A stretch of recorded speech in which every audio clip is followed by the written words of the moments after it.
शैतानिर्रजीम बिस्मिल्लाहिर्रहमानिर्रहीम। अस्सलाम वालेकुम viewers, welcome to Home Kitchen. आज हम अपने होम किचन में मटन आलू का सालन बनाएंगे और ये बहुत ही डिफरेंट तरीके से हम इसको तैयार करेंगे। आइए इसके अज्जा पे एक नजर डालते हैं।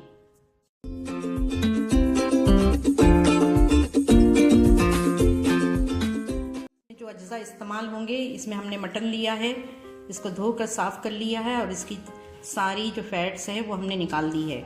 इसके अलावा हमने एक प्याज लिया है, इसको बारीक हमने चॉप कर लिया है। यहाँ हमने ये 2 आलू लिए हैं और इसको फॉर्क से अच्छे तरीके से गूंद लिया है ताकि अच्छी तरीके से मसाला इसके अंदर बैठ जाए।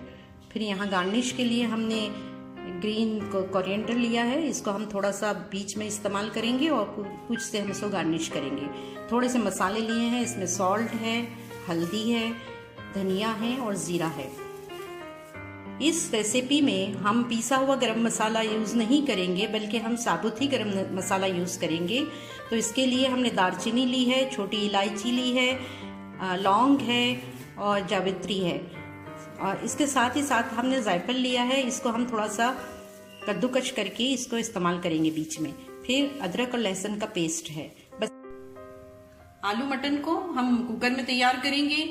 पहले हम इसमें खड़ा मसाला डाल देते हैं, गरम मसाला। तेल गरम हो चुका है। इसके साथ अदरक लहसुन का भी थोड़ा सा बघार करेंगे हम शुरू में, ताकि बोटियों में बहुत अच्छी सी खुशबू इसकी बच जाती है। देखिए यहाँ पर ये जो बघार हमने डाला था, इसको सौते कर लिया है और अब हम इसमें ऑनियन डाल देते हैं। ऑनियन को हम फ्राई करेंगे, बिल्कुल ब्राउन नहीं करना है, लेकिन तकरीबन हम इसको सुनहरा सा कर देंगे। नाज़रीन, इसमें हमने मटन डाल दिया है और अदरक लहसुन को भी इसमें हमने शामिल किया है जो बचा रखा था। अब हम इसको हल्का सा फ्राई करेंगे ताकि ये जो मटन है ये पूरा फूल जाए, इसकी बोटियाँ अच्छी तरीके से और तेल में थोड़ा सा ये सुर्ख हो जाए। नाज़रीन, इस स्टेज पर बेसिक मसाले हम इसमें डालेंगे, धनिया, जीरा, हल्दी और नमक। और फिर यहाँ पे हम थोड़ा सा ये कटा हुआ हरा धनिया भी इसमें डालेंगे। इसमें हम पानी मिलाएंगे आधा कप और इसको हम कुकर में लिड लगा के 4 सीटियाँ लेंगे। देखिए यहाँ हमने इसको जो है फुल फ्लेम पर 1 सीटी ली है और इसको हमने लो फ्लेम करके 2 सीटियाँ ली हैं और अब हमने इसको खुद ही खोल लिया है।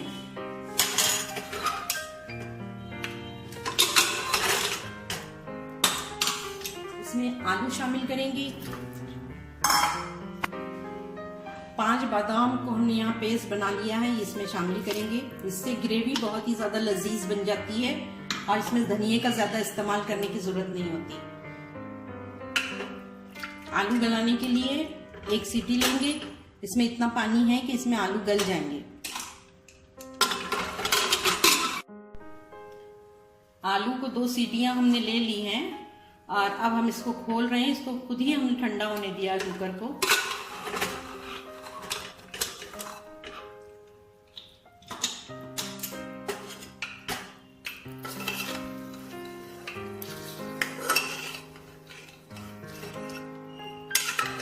ये आलू बहुत अच्छी तरीके से गल गए हैं क्योंकि हमने इसको फॉर्क भी कर दिया था, तो मसाला भी इसका अच्छा अंदर तक उतर गया है। अब हम जो है इसमें जायफल को घिस के डालेंगे।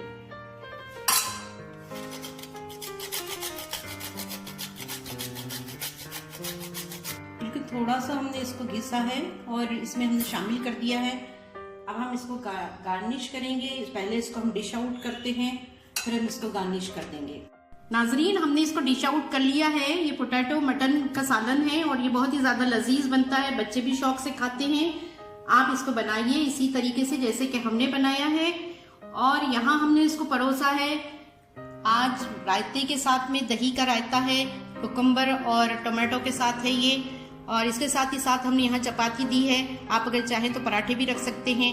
इसका एक एसेंशियल जो पार्ट है वो ये है कि हमने यहाँ पर बेक कॉलीफ्लावर को रखा है। ये ओवन में हमने बेक किया है। अगर आप इसकी रेसिपी चाहते हैं तो आप हमें कमेंट बॉक्स में ज़रूर लिखिएगा, हम इसकी रेसिपी भी आपको देंगे।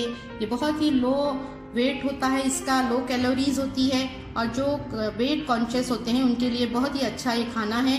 तो ये बेक कॉलीफ्लावर के साथ इसको इस्तेमाल कीजिए।